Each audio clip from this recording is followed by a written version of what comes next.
अस्सलाम वालेकुम एवरीबॉडी, बिस्मिल्लाहिर्रहमानिर्रहीम। Welcome back to my channel. और बहुत अरसे बाद मैं वीडियो बना रही हूँ, बस थोड़ा गैप आ गया था। आज का टॉपिक बहुत ही इम्पॉर्टेंट है और वो ये है कि टीचिंग जॉब्स कनाडा में उनका क्या हालात हैं और क्या सिचुएशन है यहाँ पे। और जब मैंने यहाँ पे आके मास्टर्स ऑफ एजुकेशन किया from memorial university new फाउंडलैंड and Labrador, तो मुझे क्या प्रॉब्लम्स फेस करना पड़े, अगर तो फेस करने पड़े, और कोई ऐसे कॉम्प्रोमाइज़ मुझे करने पड़े या नहीं करने पड़े, और इन सब चीज़ों के बारे में वीडियो होने वाली है। तो बहुत बहुत इम्पॉर्टेंट है ये video. So let's talk about it कि जब मैंने यहाँ पे कनाडा में आई तो मुझे सबसे ज़्यादा जो शॉक लगा वो ये लगा था कि जी टीचिंग लाइसेंस के बगैर आप यहाँ पे सब्स्टिट्यूट टीचिंग भी नहीं कर सकते। तो जो मेरा मैं दिमाग में मेरे चल रहा था कि जी मैं आऊँगी और अपने स्टूडेंट लाइफ में मैं पढ़ूँगी और उसके बाद जो मेरे पास फ़ारिग वक्त होगा, because as an international student we are allowed to work for 20 hours off campus. तो मेरा इरादा यही था कि मैं as a substitute teacher job कर लूँगी और एक रिस्पेक्टेबल अर्निंग हो जाएगी, फील्ड रिलेटेड होगी, एक्सपीरियंस भी गेन हो जाएगा। लेकिन ऐसा पॉसिबल नहीं हो सका, जो मैं अपने पुराने वीडियोस में आपको बता चुकी हूँ। नाउ द थिंग इज़ कि वो क्यों नहीं हो सका, बिकॉज ऑब्वियसली जो टीचिंग सर्टिफिकेशन उसकी कुछ रिक्वायरमेंट्स थी, उसको फुलफिल करने में काफ़ी वक्त लग गया। और by the time I got my teaching certification it was almost the end of my degree, तो फिर फ़ायदा कोई नहीं था। नाउ एंड देन अगेन मार्च में जाके मुझे मिला है, या उससे थोड़ा सा पहले शायद मिला हो, और मार्च में पेंडेमिक हिट हो गया और सब स्कूल स्कूल सब बंद हो गए। सबको मालूम है, ये 2020 की बात मैं आपको बता रही हूँ। Now now let's come to the point when मैं अपना मास्टर्स ऑफ एजुकेशन कर चुकी थी। बात यही होती है कि जब आप कनाडा आते हो एज अ स्टूडेंट, और वो भी एज अ पेरेंट स्टूडेंट, तो ऑब्वियसली आपके दिमाग में यही चल रहा होता है कि you will study, you will get a post graduate work permit of 3 years, of minimum of 3 years, because that's a reasonable time जिसमें अल्लाह ना करे आगे पीछे कुछ हो भी जाता है तो आपके पास जॉब फाइंड करने का, जॉब करने का, एक्सपीरियंस गेन करने का टाइम हो। और जो आपकी रिक्वायरमेंट्स हैं कि जी कनेडियन एक्सपीरियंस आपको गेन करना है, उसके लिए सफिशेंट टाइम आपके पास हो, और कोई भगदड़ ना मचे कि भाई बहुत सारे सिचुएशंस में ऐसा होता है कि 1 साल का मिलता है विच इज़ नॉट सफिशेंट। वो भी मैं अपने पिछले वीडियोस में डिस्कस कर चुकी हूँ। नाउ अल्हम्दुलिल्लाह लकीली मेरा according to my degree and all that मुझे 3 years का वर्क परमिट मिल गया। और मैंने कब अप्लाई करना स्टार्ट किया जॉब्स के लिए, तो I would like to tell you that मैंने स्टार्ट कर दिया था मार्च में, जब मेरी डिग्री कंप्लीट हो रही थी in let's say July. And मैंने स्टार्ट कर दिया था मार्च में जॉब्स के लिए अप्लाई करना। अब वो किन वेबसाइट्स पे जाके आपको जॉब अप्लाई करनी होती हैं, उन सब वेबसाइट्स के मैं जो लिंक्स हैं वो डिस्क्रिप्शन बॉक्स में इंशाल्लाह ताला डाल दूँगी। उनमें से एक होती है इंडीड, एक होती है जॉब्स कैनेडा जॉब्स .ca, एक होती है लिंक्डइन, और इसी तरह से और 2-4 साइट्स हैं, मैं आपको सारे नीचे डाल दूँगी। और उनसे मुझे बहुत बहुत हेल्प मिली, क्योंकि याद रखिएगा यहाँ पे जॉब्स मिलना कोई आसान काम नहीं है, क्योंकि बहुत कंपटीशन भी होता है, नंबर 1। नंबर 2 जो हकीकत वो यही है कि आप एज एन आउटसाइडर ट्रीट किए जाते हैं। आपके पास कैनेडियन सिटीजनशिप उस वक्त नहीं होती, आप पीआर होल्डर भी नहीं होते, आप होते हैं एक international candidate with a post graduate work permit. तो आपकी बारी ज़रा थोड़ी बाद में आती है, ठीक है। उनकी फर्स्ट प्रेफरेंस होती है कैनेडियन सिटीजन्स, सेकंड प्रेफरेंस होती है उनके पीआर होल्डर्स, एंड थर्डली जब उनको इनमें से उनकी रिक्वायरमेंट फुलफिल नहीं होती है देन वो हम जैसे लोगों को कंसिडर करते हैं। तो इसमें डिसहार्टन होने वाली कोई बात नहीं है, बस आप कोशिश जारी रखिए और जॉब मिल जाती है अल्हम्दुलिल्लाह, मुझे भी मिल गई थी। लेकिन उसमें आपको कुछ बातों का ध्यान रखना होगा। नंबर 1, आपका रेज्यूमे। हमारे जो देसी कंट्रीज़ हैं, जिसमें मैं आपको बोलूँगी इंडो पाक सब कॉन्टिनेंट में, वहाँ पे रेज्यूमेस बनाने का स्टाइल बहुत ही डिफरेंट है। यहाँ पे बहुत फ़र्क है। सबसे मेन चीज़ तो यही है कि यहाँ पे हम अपना जेंडर, अपनी एज, अपनी पिक्चर, ये 3 चीज़ें हमारे रेज्यूमेस में बिल्कुल नहीं होती हैं, ठीक है जी। मैं I am repeating, age, gender, picture, ये रेज्यूमेज में बिल्कुल नहीं होती हैं। नाउ अब आपको रेज्यूमे बनाने का बिल्कुल वर्कशॉप्स लेने पड़ते हैं, जो कि मैंने भी लिए थे in my student life in Memorial university.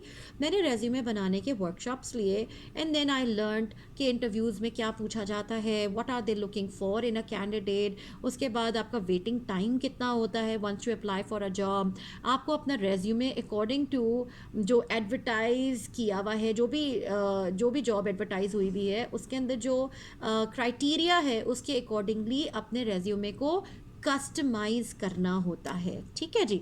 हमारा ऐसा नहीं है कि आपका एक बना हुआ है फॉर्मेट पे आपका रेज्यूमे और आपने हर जॉब पे जाके वहीं पे अप्लाई कर दिया उसी रेज्यूमे को लेकर। ऐसा नहीं होता यहाँ पे। आपको अकॉर्डिंग टू दी एडवर्टाइजमेंट जो भी दिया हुआ है, Tony Bushy to the office, please. Tony Bushy to the office, please. Okay जी, सॉरी वो गैप आ गया था क्योंकि हम स्कूल में बैठे हुए हैं, देयर वाज एन अनाउंसमेंट। अब ये अगर आपने मैं फिर यही बता रही हूँ कि जो आपकी एडवर्टिजमेंट है उसके जो क्राइटेरिया उन्होंने मेंशन किया हुआ है for that particular job posting, आपको उसको अकॉर्डिंगली अपने रेज्यूमे को कस्टमाइज़ करना पड़ता है। तो 19-20 का जो भी फ़र्क आ रहा है या जो भी है वो आप को करना होता है। तो I would recommend, I would suggest कि आप अपनी स्टूडेंट लाइफ में, यूनिवर्सिटी ही ये वर्कशॉप्स कंडक्ट करवाती हैं जिसमें आपको बहुत अच्छे तरीके से ये समझाया बुझाया जाता है कि आपको जॉब्स के लिए कैसे सर्च करना है, कैसे अप्लाई करना है, क्या इंटरव्यू में क्वेश्चंस किए जाएंगे, how are you suppose to prepare for that. ठीक है, and it help me a lot. यहाँ पे आपकी परसेंटेजेस के जी आपका जीपीए कितना था, नोबडी आस्क्स दैट। ठीक है, आपके स्किल्स में वो ज़्यादा इंटरेस्टेड होते हैं कि ठीक है आपने क्वालिफिकेशन तो ले रखी है, आप ये बताइए कि आप कर क्या सकते हैं। तो असल में ये होता है कि वो आपको डिफरेंट प्रॉब्लम्स देते हैं, डिफरेंट सिनेरियोज देते हैं and then they ask you questions according to that कि okay fine, if you are in this particular scenario how you going to handle that, number one.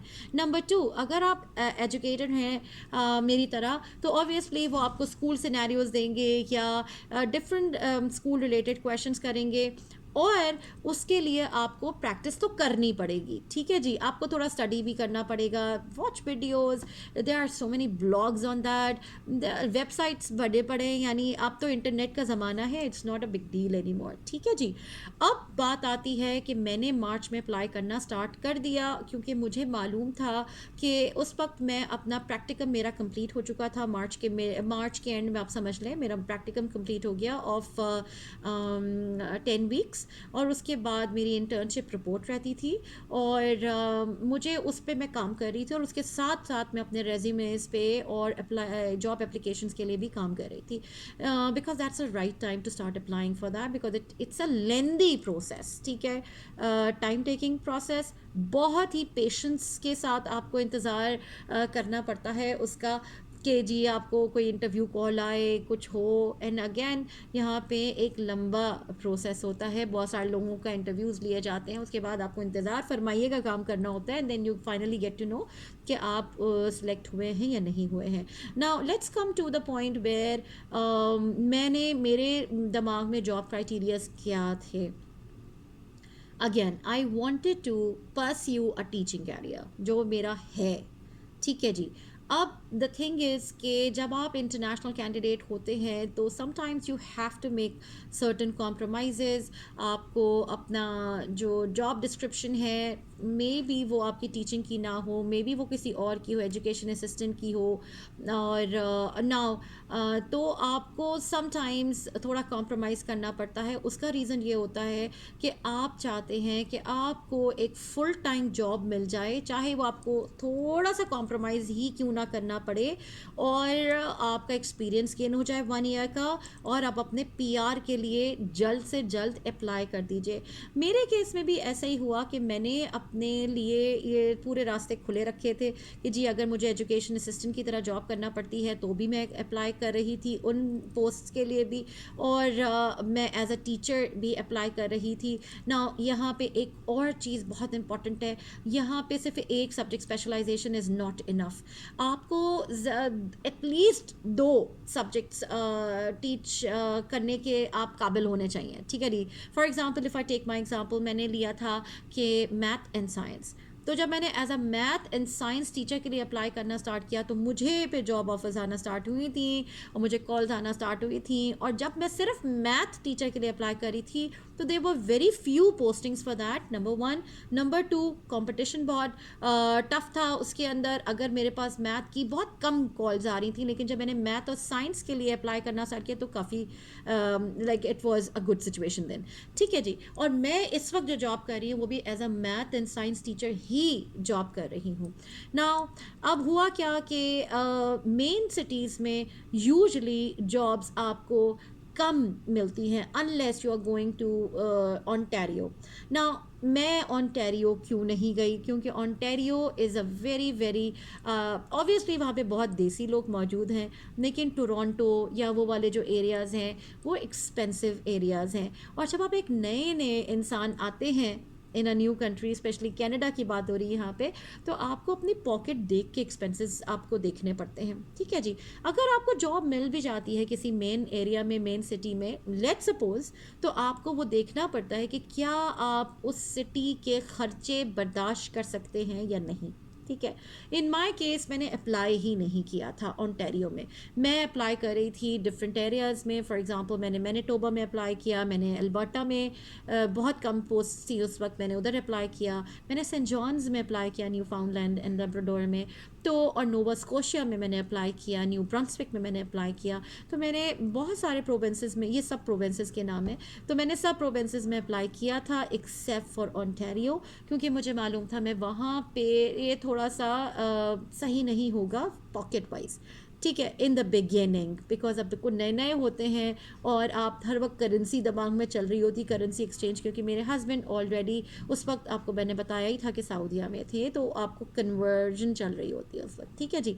अब हुआ क्या कि मैंने अप्लाई किया और अल्हम्दुलिल्लाह मुझे यहाँ से कॉल आई। अब the thing is, be ready to sacrifice.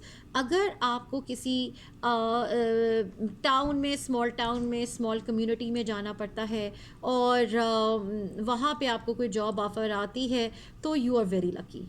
आप डू ग्रैब दैट अपॉर्चुनिटी। लेकिन मैंने बहुत गूगल करके, बहुत रिसर्च करके इस जॉब को एक्सेप्ट किया था, क्योंकि ऐसी बहुत सारी जॉब्स आ रही होती हैं जो नॉर्दर्न एरियाज़ में होती हैं, जो फ्लाई इन कम्युनिटीज़ होती हैं, यानी जिसमें रोड का रास्ता नहीं होता, आपको बाय एयर ही ट्रैवल करना होता है। तो ऐसी बहुत सारी जॉब्स आ रही थी जो मैंने बिल्कुल भी अप्लाई करने की कोशिश नहीं की, क्योंकि मुझे पता था कि मैं पूरा सिटी से कट ऑफ होना नहीं चाहती। अब जहाँ पे मैं इस वक्त जॉब कर रही हूँ ये अगेन एक छोटी कम्युनिटी है, फर्स्ट नेशन कम्युनिटी है, लेकिन अल्हम्दुलिल्लाह I am very happy here. लेकिन ये मेन सिटी जो कि विनिपेग है, उससे 2.5 आवर्स ये दूर है। तो मुझे ये कन्वीनियंट लगा, छोटा सा टाउन था, and I am very happy here. 3 घंटे लाइक मेरा ये तीसरा साल है यहाँ पे काम करने का, और ये वजह थी कि यहाँ पे मैंने चूज़ किया because it was not a fly in community. अब मुझे एक ऑफ़र ज़रूर आई as a teaching assistant from the same province, that is Newfoundland and Labrador, लेकिन क्योंकि मेरे पास ऑप्शन मौजूद थी एज ए टीचर यहाँ पे जॉब करने की, तो मैंने अपने जो प्रोफेसर्स वगैरह थे उनसे मशवरा लिया। उन लोगों ने मुझे यही सजेस्ट किया कि क्योंकि तुम्हें ऑफ़र हो रही है एज अ टीचर, तो why not just grab that opportunity instead of going as a teaching assistant. तो फाइनली आई केम हियर। अब यहाँ पे मेरी क्या जॉब है, उसमें क्या फैसिलिटीज़ हैं, उसके बारे में हम इंशाल्लाह नेक्स्ट वीडियो में बात करेंगे। लेकिन इस वक्त मैंने आपको बताया कि मुझे क्या कॉम्प्रोमाइज़ करना पड़ा फॉर द टीचिंग जॉब। वो यही था कि अगर मेन एरिया में जॉब नहीं मिल रहा है तो let's take a job in a small community, because the main thing is कि आपको अपनी फील्ड जॉब मिल रही है, नंबर 1। नंबर 2, आपको लाइक जो छोटे से सेक्रीफाइस से आपको एक्सपीरियंस गेन हो रहा है। नंबर 3, अगर आपको एक्सपीरियंस गेन होता है तो you can just apply for your PR, जो कि मैंने भी किया और अल्हम्दुलिल्लाह मुझे 1 साल में PR मिल गया। तो ये सारी बातें मैं इंशाल्लाह ताला नेक्स्ट वीडियो में डिस्कस करूँगी, जहाँ पे मैं आपको ये बताऊँगी कि ये जॉब में मुझे क्या फ़ैसिलिटीज़ प्रोवाइड हुई हुई हैं, मुझे पीआर के लिए मुझे कितना टाइम लगा, ये सारी चीज़ें मैं इंशाल्लाह ताला नेक्स्ट वीडियो में डिस्कस करूँगी। और बिल्कुल जुड़े रहिए और do like share and subscribe to my channel.